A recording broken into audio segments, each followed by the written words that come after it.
Liberty.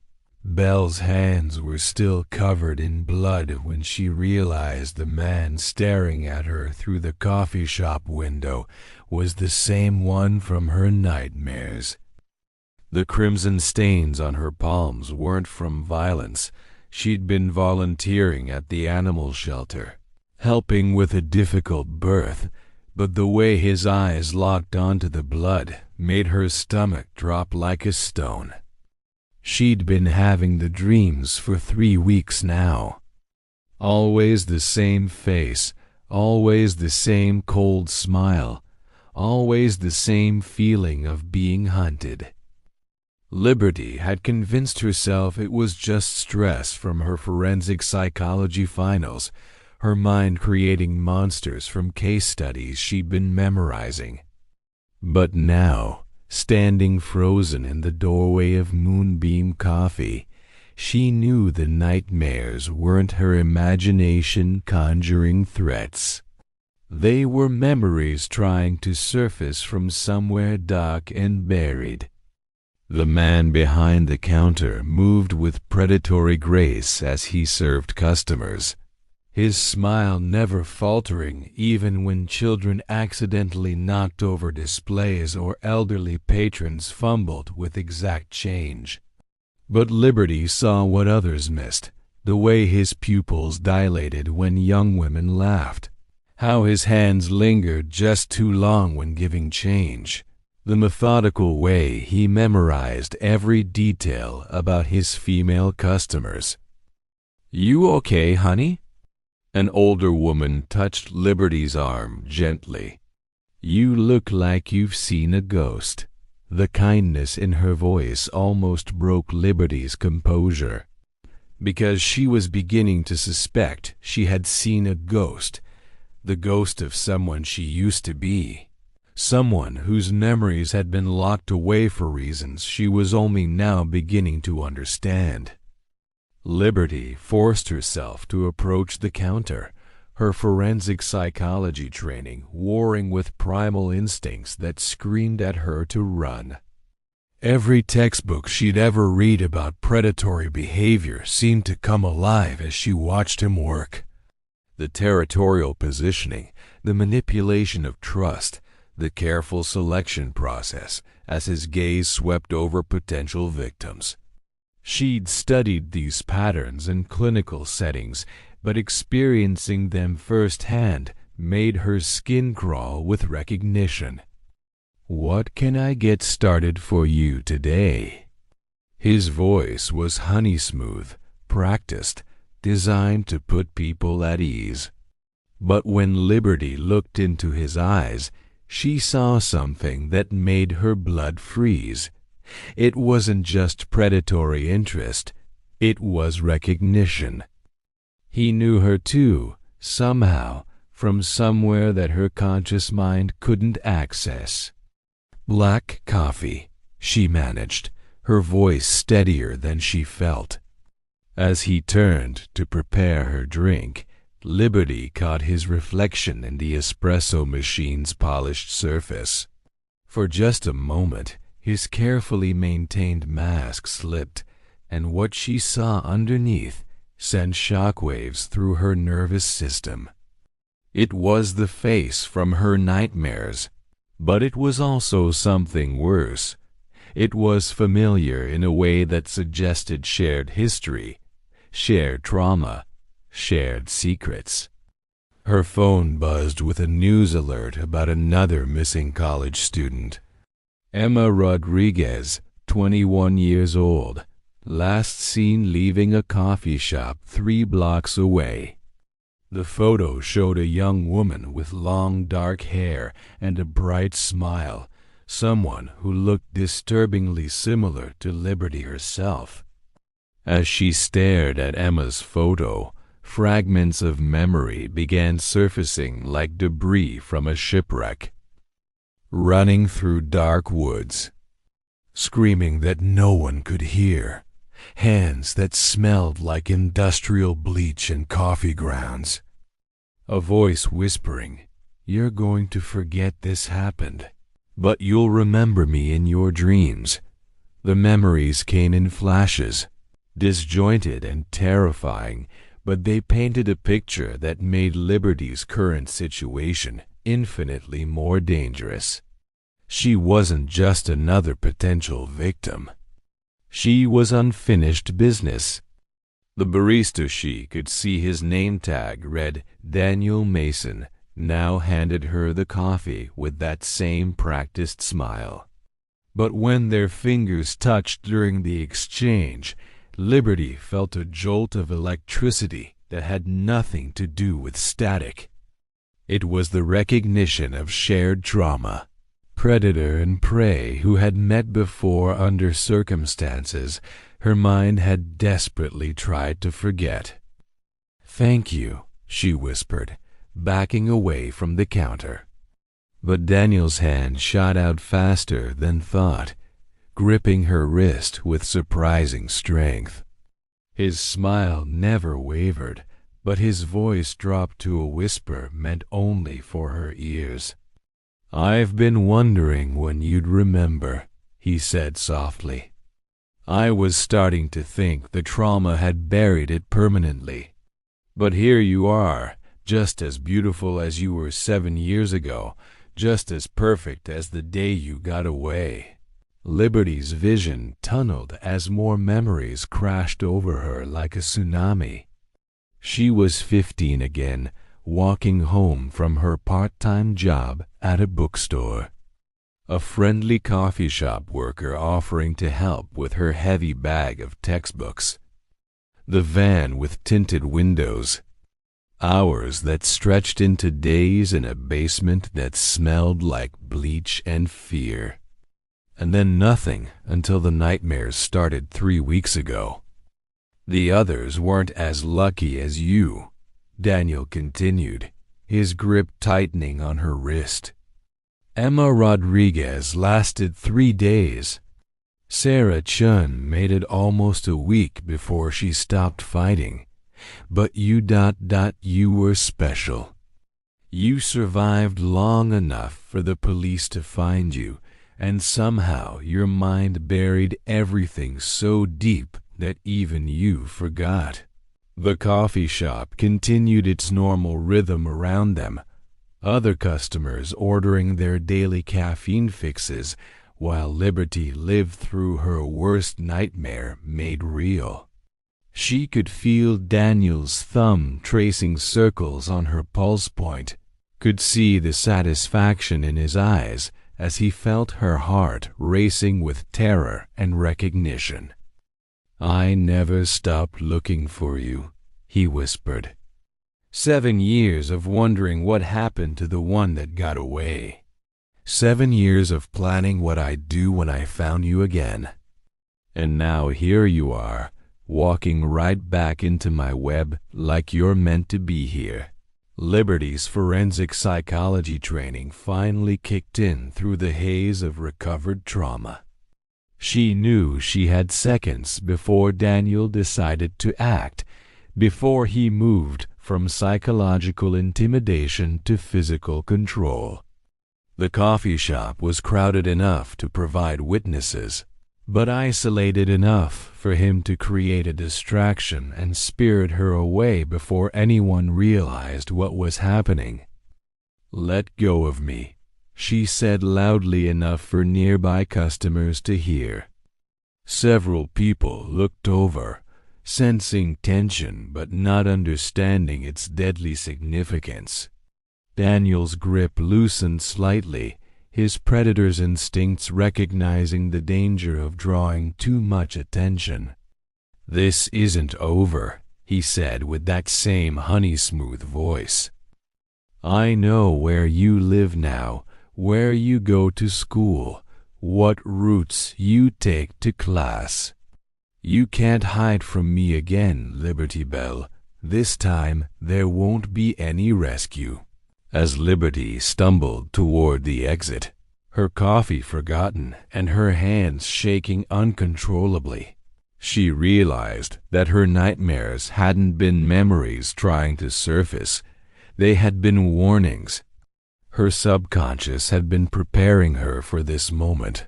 when the monster from her buried past would emerge from the shadows to finish what he'd started 7 years ago. Liberty Bell's apartment felt like a prison as she sat surrounded by case files, her laptop screen glowing with missing persons reports that painted a horrifying picture of systematic hunting. Her hands had finally stopped shaking, but the recovered memories kept crashing over her in waves. 7 years ago, she'd been Daniel Mason's victim. Now she was the only person who could stop him from claiming more lives. The official police report from her teenage assault was a masterpiece of sanitized language that completely failed to capture the horror of what Daniel had done. Victim found in basement after anonymous tip. Severe psychological trauma resulted in retrograde amnesia. Suspect fled before arrest. 3 sentences that reduced weeks of torture to clinical terminology. But Liberty could now remember every detail Daniel's voice had promised she would forget. She'd been his prototype, his learning experience in the art of prolonged psychological torture. Daniel had kept her alive longer than his later victims because he was still perfecting his methods, still discovering what combination of fear and false hope would break someone most completely. The basement where she'd been held had been his laboratory, and she'd been his most successful experiment in controlled terror. But Daniel had made one crucial mistake 7 years ago. He'd let her live long enough for someone to find her. Now, armed with forensic psychology training and the recovered memories of his methods, Liberty was uniquely positioned to understand how he selected, stalked, and captured his victims. She knew his patterns because she'd survived them. Her research revealed a trail of disappearances that stretched back years before her own assault. Cases that had been filed as runaways or accidents, but now formed a clear pattern of predatory behavior. Daniel Mason had been perfecting his craft long before he'd taken her, and he'd continued killing long after she'd escaped. The coffee shops were just his latest hunting ground, a perfect way to identify and study potential victims before making his move. Liberty's phone rang, interrupting her research. Dr. Sarah Martinez, her forensic psychology professor, sounded concerned. "I got your message about needing to discuss a case urgently. Are you working on something for your thesis?" Liberty had called her mentor earlier, desperate for professional guidance on how to handle recovered memories of extreme trauma while simultaneously investigating active crimes. "It's personal," Liberty said carefully. "I've recovered memories of an assault from 7 years ago, and I believe the perpetrator is currently active. I need to know how to use these memories as evidence while maintaining my psychological stability." She couldn't tell Dr. Martinez the full truth that she was planning to hunt down her own attacker, but she needed professional insight into the psychological dynamics she was dealing with. "Liberty, if you're having recovered memories of trauma, you need to be working with law enforcement and a trauma specialist, not investigating alone," Dr. Martinez said firmly. "These situations require professional support systems. Promise me you'll contact the police before doing anything dangerous." But Liberty knew the police wouldn't act quickly enough. She'd already tried calling Detective Johnson, who'd worked her original case, only to learn he'd retired 3 years ago. The new detective assigned to review her file seemed skeptical about recovered memories and more interested in bureaucratic procedures than active investigation. By the time law enforcement took her seriously, Daniel would have claimed more victims. That evening, Liberty positioned herself across the street from Moonbeam Coffee, watching Daniel's patterns through a telephoto lens she'd borrowed from the journalism department. She cataloged everything: what time he took breaks, how he interacted with different types of customers, which women drew his sustained attention. Her psychology training helped her identify the subtle behavioral cues that marked his victim selection process. Daniel's hunting technique was sophisticated in its simplicity. He used the coffee shop environment to establish himself as a trusted figure in women's daily routines. Regular customers began to see him as a friendly fixture, someone safe and familiar. He memorized their orders, their schedules, their personal details shared during casual conversation. By the time he made his move, victims already trusted him completely. But Liberty noticed something else that chilled her to the bone. Daniel was actively searching for her. She watched him scan every woman who entered the shop, comparing faces to some internal image. Several times, he'd stepped out from behind the counter to get closer looks at customers with dark hair and similar builds. He was hunting her just as methodically as he stalked his other victims. Her phone buzzed with a text from an unknown number. "I can see you watching me. Liberty Bell, did you really think I wouldn't notice? You were always the smart one." Liberty's blood turned to ice as she realized Daniel had spotted her surveillance position. Through the coffee shop window, she could see him holding his phone, that same honey-smooth smile spreading across his face.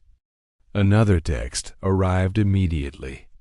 "Meet me at Riverside Park tomorrow at midnight, or I start killing women who look like you until you do." Emma Rodriguez was just the beginning. "How many will die because you're too scared to finish what we started?" The message included a photo that made Liberty's stomach lurch: recent surveillance photos of her apartment building, her classes, her daily routines. He'd been watching her just as carefully as she'd been watching him. Liberty deleted the messages and drove home with her heart pounding, but she couldn't escape the terrible mathematics of her situation. Daniel was escalating because she'd forced his hand by remembering, by investigating, by threatening his carefully constructed new life. Every day she delayed confronting him was another day he could take someone else, could add another name to the list of women who died because Liberty Bell had survived when she should have been his perfect victim. That night, she sat in her apartment cleaning the small pistol she'd bought after her memories returned, methodically checking each component while reviewing everything she knew about Daniel Mason's psychology. Tomorrow night at Riverside Park, one of them would finally get the ending they'd been denied 7 years ago. Liberty just had to make sure it wasn't her. Liberty Bell arrived at Riverside Park 30 minutes early, her heart hammering as she surveyed the moonlit landscape that would serve as either her salvation or her grave. The pistol felt heavy in her jacket pocket, a cold reminder that she was about to confront the monster who had shattered her 15-year-old world and stolen 7 years of her memories. Every shadow could hide Daniel Mason. Every sound could signal the beginning of their final encounter. She'd chosen her position carefully, using the tactical knowledge from her criminology courses. A park bench near the playground equipment gave her clear sight lines in all directions while keeping her back protected by the jungle gym's metal framework. If Daniel planned to ambush her, he'd have to approach across open ground where she could see him coming. But Liberty knew he was too smart for obvious tactics. He'd been playing psychological games for over a decade, perfecting the art of making victims feel safe until it was too late to escape. Her phone buzzed with another message. "I'm proud of how you've grown, Liberty. 7 years ago, you were just a frightened little girl. Now you're a woman with training, with weapons, with plans. This will be so much more interesting than our first encounter." The words made her skin crawl because they revealed how Daniel viewed their history not as trauma he'd inflicted, but as a relationship he was excited to resume. Movement in her peripheral vision made Liberty tense, but it was just a jogger following the park's main path, earbuds blocking out the world as he pursued his evening exercise routine. The normalcy of it felt surreal when she was preparing for a confrontation with a serial killer who'd been haunting her nightmares for weeks. In a few hours, other people would use this park for morning walks and children's birthday parties, never knowing it had hosted a final reckoning between predator and prey. "You came alone. I wasn't sure you would." Daniel's voice came from directly behind her, impossibly close despite her careful positioning. Liberty spun around to find him standing just at the edge of the playground equipment, having somehow approached through her blind spot with complete silence. He was dressed in dark clothing that helped him blend with shadows, and his hands were empty but positioned in a way that suggested concealed weapons. "I keep my promises," Liberty said, forcing her voice to remain steady. "Unlike you. You promised I'd forget everything, but the memories came back. All of them." She kept her hand near her jacket pocket, but didn't draw the pistol yet. Daniel was close enough that any sudden movement could trigger violence before she was ready. "The memories were supposed to stay buried," Daniel said with what sounded like genuine disappointment. "The trauma should have been enough to lock them away permanently. But you always were exceptional, Liberty. Stronger than the others, more resilient. That's why I kept you alive so much longer than the rest." Liberty's forensic psychology training helped her recognize the manipulation tactics he was using, establishing a sense of special connection, framing their shared history as something unique rather than horrific. But knowing his methods didn't make them less effective. Part of her mind, the part still frozen at 15 years old, responded to being called exceptional by the man who had defined terror in her young life. "How many?" she asked. "How many women have you killed since me?" Liberty needed to know the full scope of his crimes, needed to understand what stopping him tonight would really mean. Each number would represent a family destroyed, a life cut short, futures that would never unfold because Daniel Mason had decided their owners looked like suitable prey. 17, Daniel said with something that sounded almost like pride. "Not counting the attempts that didn't work out, the ones who got away before I could finish properly. But you were the first to survive the full experience, the first to make it out of my workshop with your life intact." That made you special, Liberty. That made you mine. The possessive tone in his voice triggered a flood of recovered memories, hours spent listening to Daniel explain how she belonged to him now, how surviving his treatment had created an unbreakable bond between them. He'd programmed those ideas into her teenage mind with methodical precision, and even now, with adult understanding and professional training, Liberty could feel their psychological weight. "I'm not yours," she said firmly. "I never was. You took something from me when I was 15, but I took my life back. I got stronger, smarter, more dangerous. I became someone who could stop you." Liberty shifted her position slightly, creating better access to her concealed weapon while maintaining the appearance of casual conversation.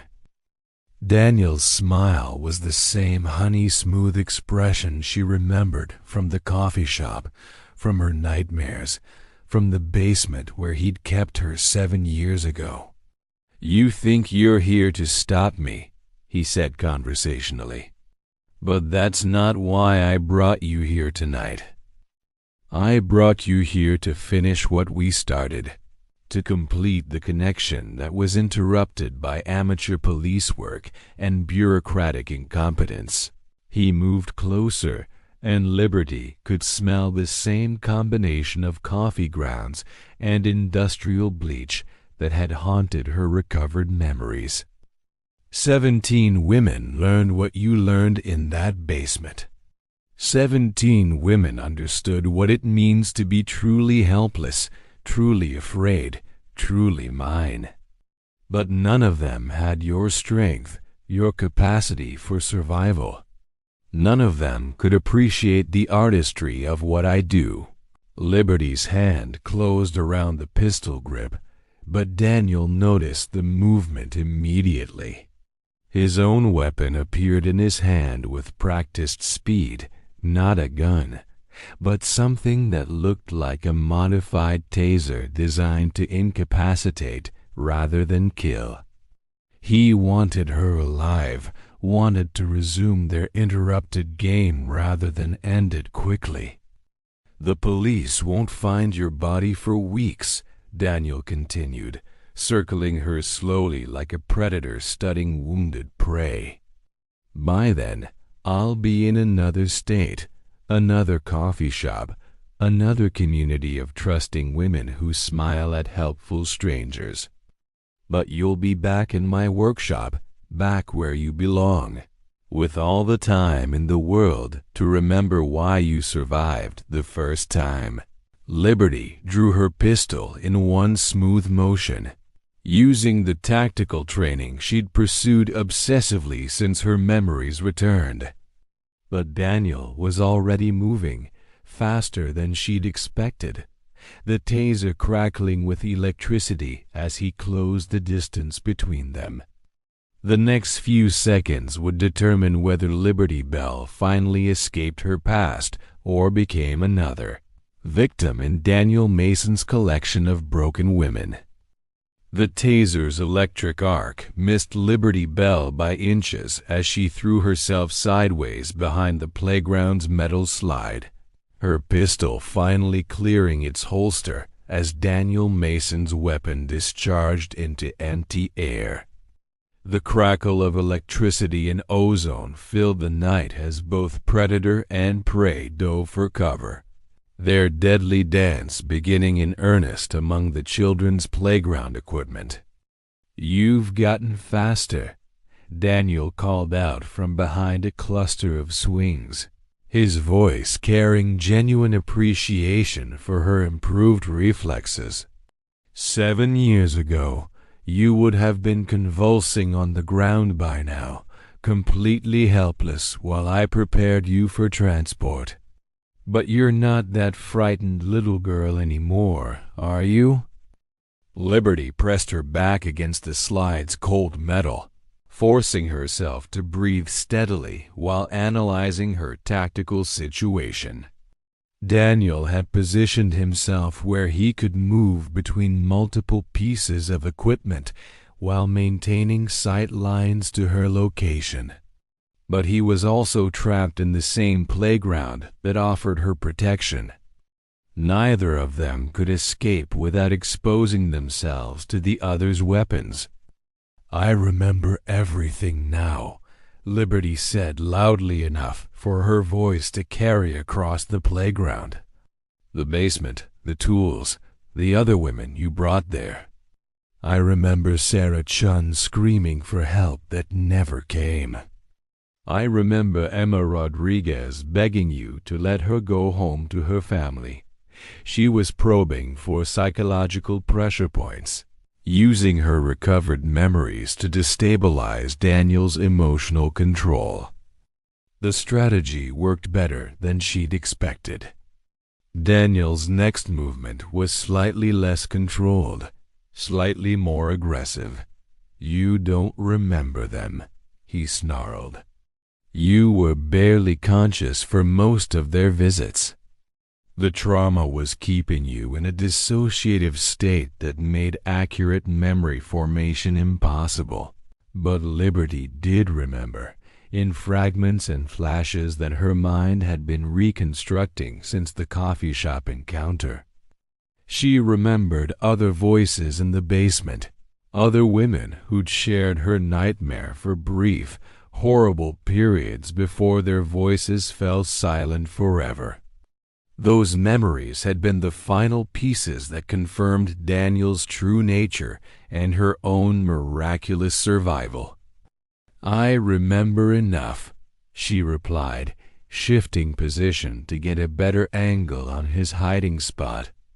"I remember you talking to them the same way you talked to me, promising it would be over soon if they just cooperated, just stopped fighting, just accepted what was happening to them."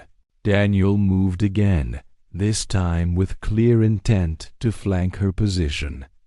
Liberty caught a glimpse of his dark silhouette against the moonlit park beyond and fired a warning shot that sparked off the swing-set chain near his head.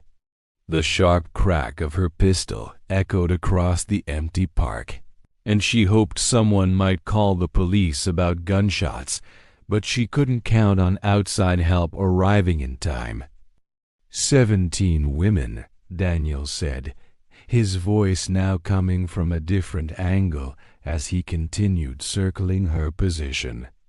17 perfect experiences in fear and control. But you were the first, Liberty, the one who taught me how to read terror in someone's eyes, how to calibrate exactly how much pain creates the optimal psychological response. Liberty realized with growing horror that Daniel wasn't trying to capture her quickly. He was savoring this confrontation, reliving their shared history while she fought for her life among playground equipment. For him, this wasn't just about eliminating a witness or reclaiming escaped prey. It was about completing his masterpiece, finishing the work of art he'd begun 7 years ago. "You're stalling," she said, a terrible understanding dawning in her mind. "This isn't about taking me back to another basement. You brought backup, didn't you?" Even as the words left her mouth, Liberty heard the soft sound of footsteps on grass, multiple sets approaching from different directions. Daniel hadn't come alone to their final confrontation. "I told you I'd been planning for 7 years," Daniel replied, his voice now much closer than before. "Did you really think I'd trust something this important to chance? The workshop has assistants now, Liberty. Students who appreciate the artistry of what I do, who want to learn from the master himself." Dark figures emerged from the tree line surrounding the playground, at least 3 additional people moving with coordinated precision to surround her position. Liberty's tactical advantage evaporated as she realized she was outnumbered by people who'd had time to plan this encounter while she'd been reacting to recovered memories and desperate circumstances. Sarah Martinez sends her regards, one of the approaching figures called out, and Liberty's blood turned to ice as she recognized her forensic psychology professor's voice. Dr. Martinez stepped into the moonlight, revealing herself as one of Daniel's accomplices, her academic credentials apparently providing the perfect cover for studying serial killer methodology firsthand. "You called her for advice about recovered memories," Daniel explained, his tone almost conversational now that Liberty was surrounded.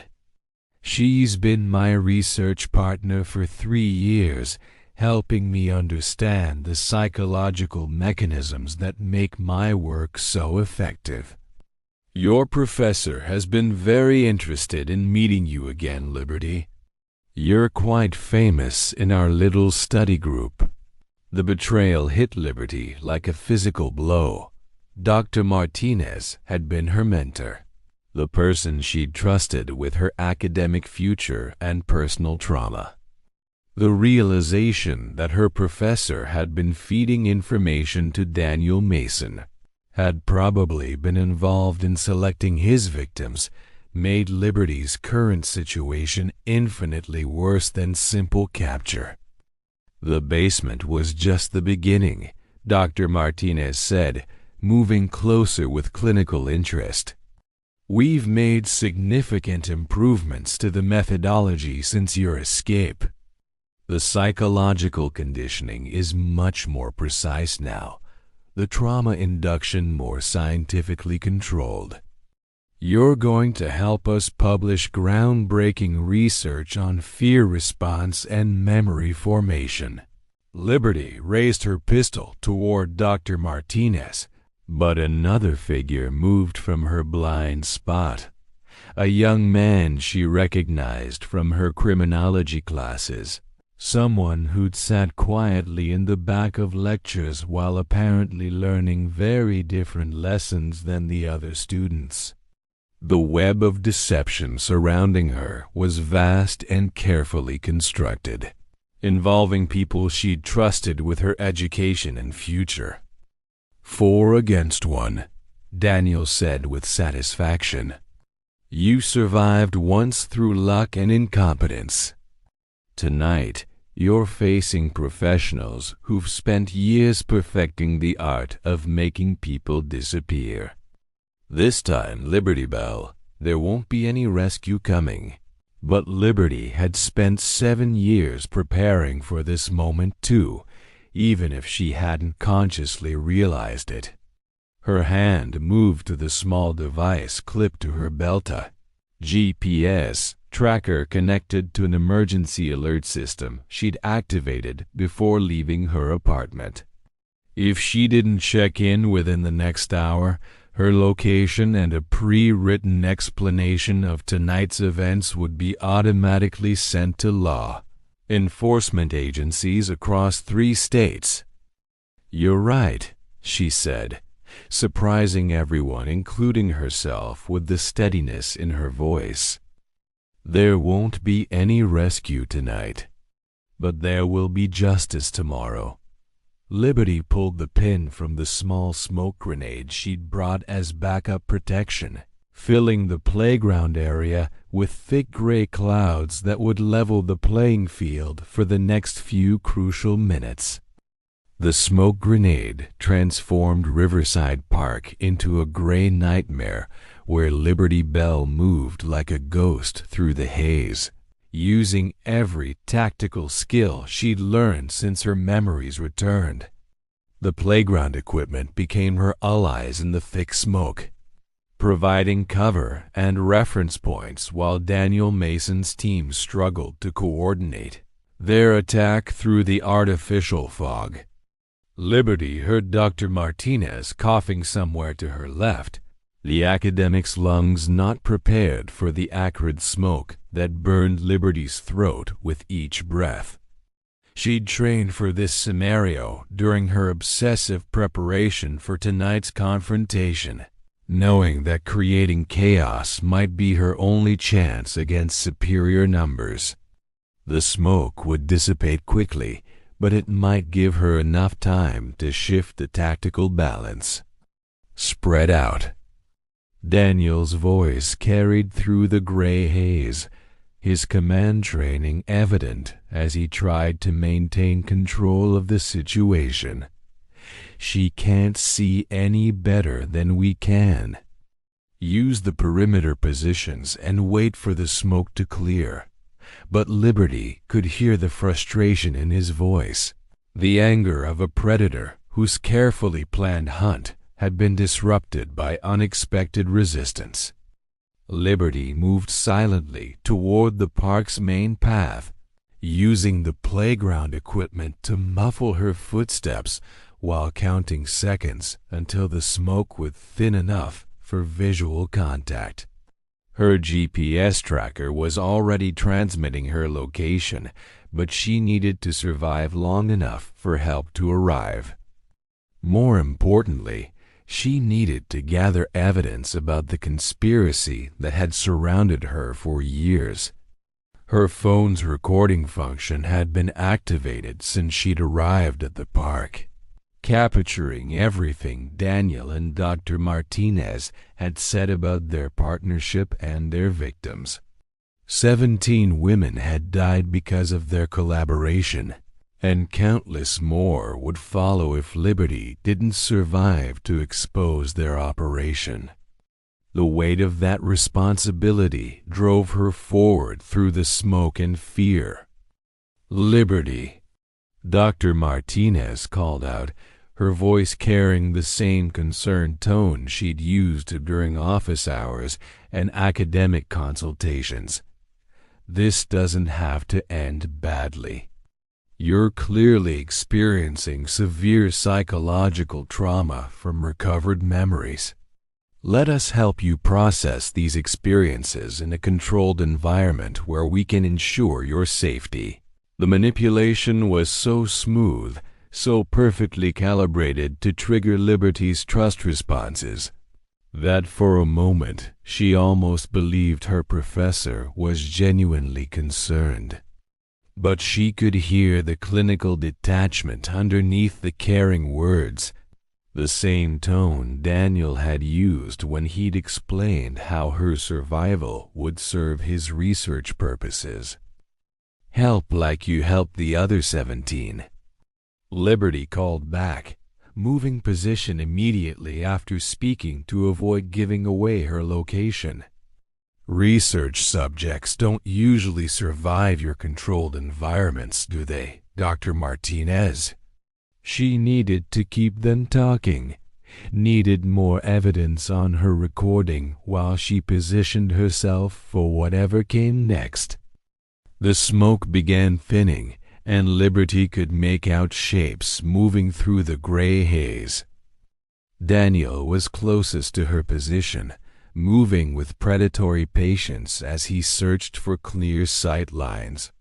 The young man from her criminology class was flanking toward the park's exit, trying to cut off her escape route. Dr. Martinez and the fourth figure were maintaining overwatch positions, ready to coordinate once visual contact was reestablished. "The research has saved more lives than it's cost," Dr. Martinez replied, her academic arrogance finally showing through the concerned mentor facade. "Our work on fear conditioning and trauma response will revolutionize psychological treatment. The women who participated in our studies contributed to knowledge that will help thousands of future patients." Liberty felt sick listening to her professor describe murder as research participation, but the recording would provide crucial evidence of their operation's scope and methodology. She'd trusted Dr. Martinez with her academic future, had looked up to her as a role model for forensic psychology careers. Learning that her mentor was a serial killer's research partner felt like another layer of violation beyond even Daniel's original assault. The smoke cleared enough for Liberty to see Daniel moving directly toward her position, his modified taser ready, and his expression focused with predatory intent. But she also spotted something that changed everything: police lights flashing in the distance, multiple vehicles responding to her GPS alert faster than she'd expected. Her backup plan was working, but she needed to survive until law enforcement could intervene. "It's over, Daniel," she said loudly enough for all his accomplices to hear. "The police are already here. Whatever you do to me tonight, the world will know about your research partnership, about the 17 women you murdered together, about the academic cover story that fooled everyone for years." Daniel's response was immediate and violent. He charged through the remaining smoke with abandon, no longer concerned about tactics or careful planning. The electric taser crackling in his hands as he closed the distance between them with deadly purpose. But Liberty had been preparing for this exact moment, the final confrontation that would end their 7-year connection one way or another. She fired 3 shots in rapid succession, her training and preparation finally paying off when it mattered most. Daniel Mason, the predator who had haunted her nightmares and stolen years from her life, collapsed onto the playground equipment where children would play tomorrow, his weapon falling silent as his body went still. Dr. Martinez screamed something about research integrity being compromised, but Liberty could hear sirens getting closer and the sounds of the other accomplices scattering into the night. The young man from her criminology class was running toward the parking area, while the 4th figure had disappeared entirely into the darkness beyond the park boundaries. Police officers emerged from multiple directions, their flashlights cutting through the dissipating smoke as they secured the scene. Liberty kept her hands visible and her weapon pointed safely away from the approaching officers, following the protocol she'd memorized for exactly this situation. Detective Sarah Chun, whose sister had been one of Daniel's early victims, was among the responding officers. "Liberty Bell?" Detective Chun approached carefully, her weapon drawn but not aimed. "Are you injured?" "We received your GPS alert and came as fast as possible." Liberty shook her head, adrenaline still coursing through her system as she tried to process that she'd actually survived, that Daniel Mason would never hurt anyone else. "I have recordings," Liberty said, her voice hoarse from smoke and fear. "Evidence of their whole operation, names of accomplices, details about the 17 murders. Dr. Sarah Martinez from the University Psychology Department is one of the primary conspirators." She handed over her phone with the continuous recording that had captured everything. As the police processed the crime scene and began arresting Dr. Martinez, Liberty sat on a park bench watching paramedics confirm what she already knew: Daniel Mason was dead, and her 7-year nightmare was finally over.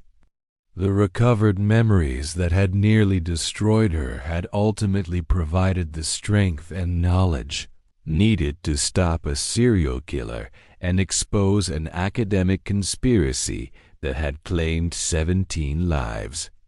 Detective Chun sat down beside her as the scene investigation continued around them. "Your sister Sarah," Liberty said quietly. "She was brave at the end." Daniel talked about her, about how she almost escaped. "I wanted you to know she fought back." The detective's composure finally cracked, tears mixing with the professional resolve that had driven her investigation for months. "Thank you," Detective Chun whispered. "Sarah would have been proud of what you did tonight. 17 families are going to get answers because you survived, because you remembered, because you fought back when it mattered most." Liberty nodded, feeling the weight of those 17 lives settling into something that felt less like guilt and more like purpose. The arrests continued through the night as Liberty's recorded. Evidence led police to other conspirators in what investigators would later describe as the largest academic criminal partnership in modern history. Dr. Martinez's research files revealed a network of professors, graduate students, and law enforcement officials who had been studying serial killer methodology through direct participation rather than theoretical analysis. 6 months later, Liberty Bells stood before a packed auditorium at the International Conference on Criminal Psychology. Her presentation titled, "Surviving the Predator, a Case Study in Recovery and Justice." The academic world had been shaken by revelations about Dr. Martinez's research partnership, leading to widespread reforms in psychological ethics and oversight. "Trauma doesn't have to define us," Liberty told the audience of professionals who hung on her every word. "Sometimes the worst experiences in our lives prepare us to prevent others from suffering the same fate. Sometimes survival isn't just about healing. It's about using our knowledge to protect future victims." The case had made national headlines, not just for the dramatic confrontation in Riverside Park, but for exposing how academic credentials could provide perfect cover for criminal behavior. Liberty had become an unlikely expert on predatory psychology. Her lived experience combined with formal training, creating insights that theoretical study alone couldn't provide. But the real victory wasn't the media attention or academic recognition. It was the letter she'd received from Emma Rodriguez's mother, thanking her for giving their family closure after months of uncertainty. It was the scholarship fund established in Sarah Chen's name to help trauma survivors pursue careers in criminal justice. It was the knowledge that Daniel Mason would never again use trust and authority to destroy innocent lives. Liberty still had nightmares sometimes, but now they ended differently.